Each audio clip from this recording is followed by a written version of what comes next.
I'm just going to do my Cuckney best 11 as we've seen a few other people do them. For me, I go back with Cuckney to, I think it was around 2001. So I played with a lot of players who I played with at the juniors and who I spent a lot of the time with in our most successful years between 2010, 2019 really. So here we go.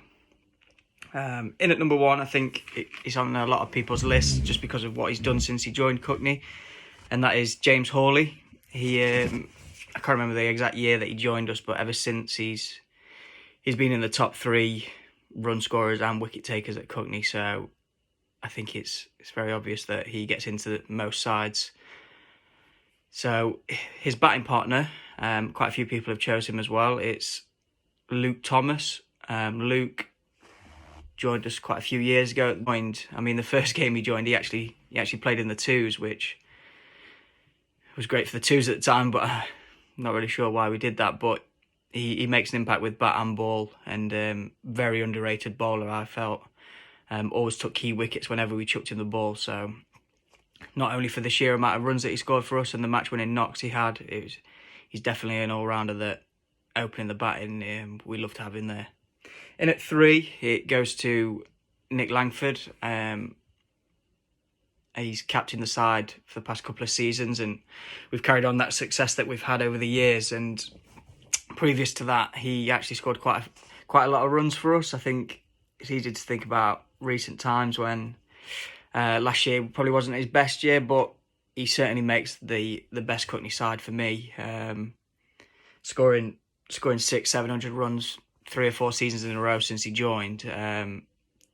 Definitely would love to have him in at three, and certainly as a backup wicketkeeper, he's more than proved his capability, taking many stumpings off me and catchers stood up. So yeah, he makes in at three for me. In at four is Teabag, Tom Elliott. Played a lot of cricket with Teabag's juniors. He's captained me through the junior teams. Very wise on the field. He has a particular style. Doesn't take a lot of crap from batters and bowlers, and he's certainly not afraid to change it up. So he is definitely in at number four for me.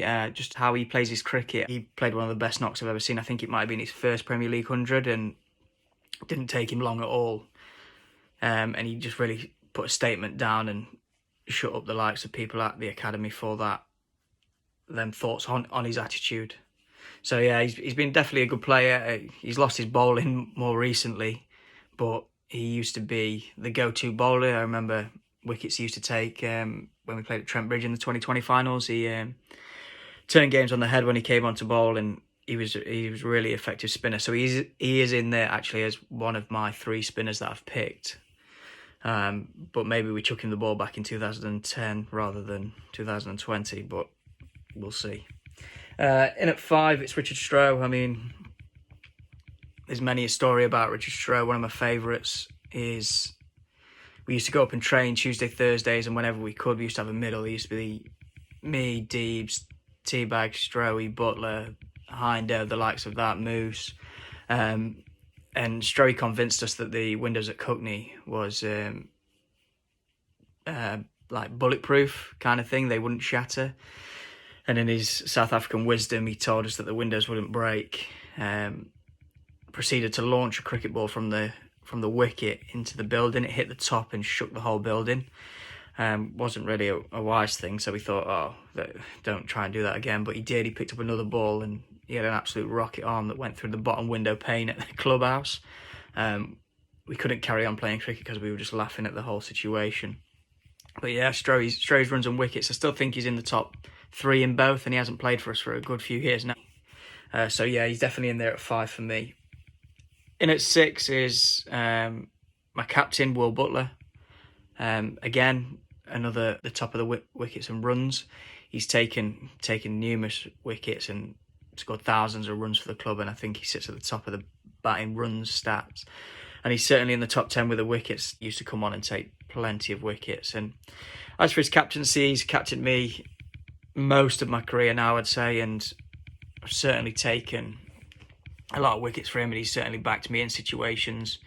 He's put me up the order in the batting, and he's always believed in me, or he's come across to me that he believes in me and he's always backing me up, and he's certainly somebody that I would like to lead my team and have on the cricket pitch with me. So yeah, he's in at 6. Number 7 is Danny Brown. He's been a great player for Cuckney over the years. The past few years, obviously with work and stuff, he's not been able to play as much, but he will do anything. He will bat anywhere in the batting lineup. He's opened the bat in. He's probably gone in at 11 at some point. he goes in at 5, 6, 7. I feel in the best 11, he bats at 7. He can seriously bat and he can win games from 7, and I've seen him do it. But for me, Deebs is my first change bowler. He comes on in that middle order, takes a load of wickets, ties ends down, turns the game on the head, takes a 5 for when nobody's expecting it to happen. So for his bowling purely, he gets in my order at number 7. Number 8, Luke Wood. We can all see what Luke's gone on to do as he's joined Lancashire now.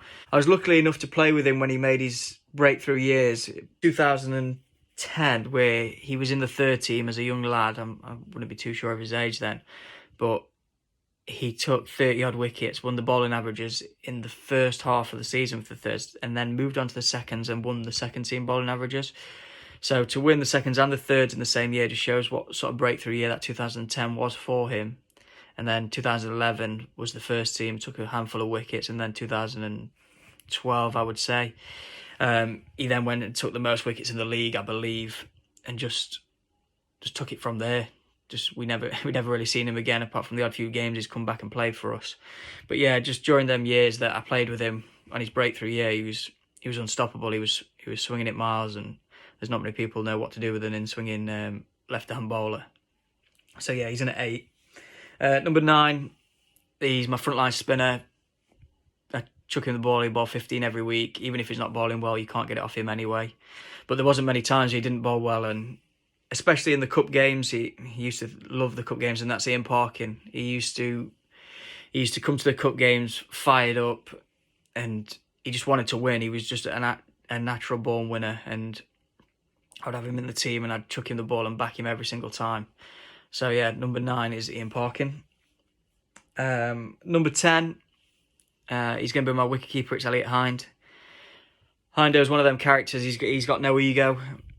He would again bat wherever. I've seen him open the bat in bat 11, and he would just be quiet behind the stumps. And I don't mean quiet as in vocal wise. You just wouldn't notice him. He wouldn't put down the simple chances, and he'd take the hard ones. And that's somebody that you need in your side, somebody that goes unnoticed, and you know he's doing the job because he's not making any mistakes. And that was Hindo. And I think we've got some good keepers in the side, and we've had them. We've got Dan Wood, Dave Hunt, Tom Keast as of late. They're all exceptional keepers, but for me, I played a lot of cricket with Hindo, and he's probably took triple the amount of wickets anyone else has for wicket-keeping dismissals at Cuckney. So yeah, Hindo for me at 10. And then number 11 is Lewis Bramley, probably the latest joiner of the 11 that I've got. But since he joined, the first season that he joined, I believe he took around 20 wickets when he joined from Farnsfield, and we knew that we had a decent enough bowler to play Premier League cricket, but he took that winter to work hard with Alan Morris and in at the nets, and he was there more than anyone. And the season after, it paid dividends. He took 40-odd wickets for the next 2 or 3 seasons, and in that period, 2014 to 16, 17, he really just took ridiculous amount of wickets and just was that reliable bowler that you could just chuck the ball. What a player he's been for Cuckney as well over that 4 or 5 year period. So yeah, that's my 1 to 11. I'll just run it back. In the batting, James Hawley and Luke Thomas. In at 3, and my backup wicketkeeper is Nick Langford. In at 4, Tom Elliott. 5, Richard Stroh. 6, my captain Will Butler. 7 is Dan Brown. 8, Luke Wood. 9, Ian Parkin. 10, Elliot Hind, my wicketkeeper. And 11, Lewis Bramley. I wanted to do it without overseas because you can make a case for all overseas to play. We've had some really good ones. I've seen people mention Trent Lawford, exceptional batter and bowler, and at Premier League level he was just over and above. Arash Janoda, another player, over and above. Jack Cattrall, Daniel Watson, Neville Talbot, just to name but a few from recent years. They're all exceptional and could have easily got in our side, but I wanted it to make it an actual homegrown 11. So yeah, that's my Cuckney 11. Cheers.